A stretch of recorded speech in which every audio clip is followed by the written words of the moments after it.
लोग महाकुंभ की तरफ जा रहे हैं और मैं घर पे बैठी सोच रही थी कि मुझे भी कहीं जाना चाहिए। महाकुंभ जाना मेरे लिए पॉसिबल नहीं था, तो मैंने दिल्ली से हरिद्वार के लिए पकड़ी ट्रेन और आ गई मैं हर की।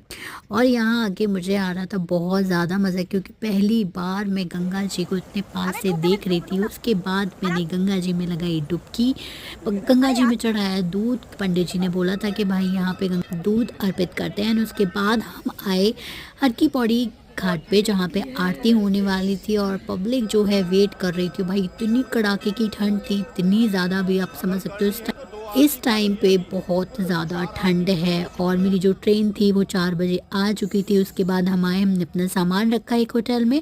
उसके बाद हमने गंगा जी में डुबकी लगाई और अब आरती के लिए वेट कर रहे थे यहाँ पे बैठ के। और आरती जैसे ही ख़त्म हुई, सो हमने सोचा जब हरिद्वार आए हुए हैं तो माता मनसा के भी दर्शन करके ही जाएंगे।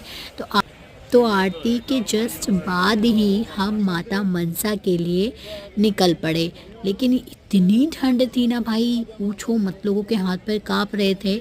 लेकिन सच बताऊं तो सुबह सुबह आने का मज़ा ही अलग है। और हम माता मनसा जाने के लिए हमने पैदल जाने का सोचा। वहाँ पहुँच के हमने दर्शन किया। पैदल इतनी दूर चले तो गए थे, लेकिन हिम्मत नहीं थी वापस पैदल आने की। तो वहाँ पे हमने रोपवे का सहारा लिया और वहाँ से हमने टिकट ली, जो कि 250 रुपये की थी एक लोगों की पर पर्सन। फिर हम रोपवे से वापस आए। ये भी मेरे लिए बहुत अलग था, क्योंकि रोपवे में पहली बार बैठी थी, डर भी बहुत लग रहा था।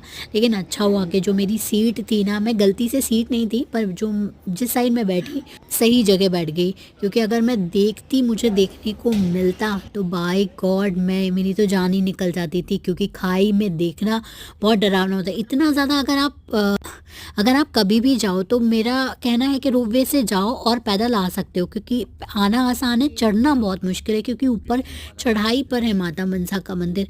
सो बस वापस आए और आने के बाद मेरे दिमाग में चल रहा था कि भाई जो वहाँ पे हरिद्वार में हर की पौड़ी घाट के पास पे जो पूरी भाजी की स्टॉल लगी हुई थी, दुकान थी, वो मेरे दिमाग में चल रही थी। भूख बहुत ज़ोरों की लगी हुई थी। तो बस मैं यही सोच रही थी कि कैसे जल्दी से वहाँ पहुँचूँ और मैं खाऊँ। भीड़ इतनी देख के ऐसे लग रहा था कि बहुत ही कुछ स्पेशल होगा शायद। सो भाई आ गए हम मोहन पूरी वाले के यहाँ पे देसी घी की 100 रुपये की 4 पूड़ियाँ मिल रही थी।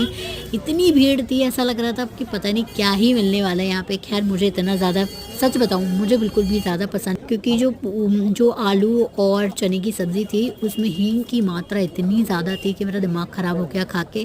खैर जल्दी जल्दी भूख की वजह से खा लिया। वापस हम आए, टाइम बचा तो गंगा घाट पे बैठे और हमारे यहाँ पे ट्रिप हुई ख़त्म।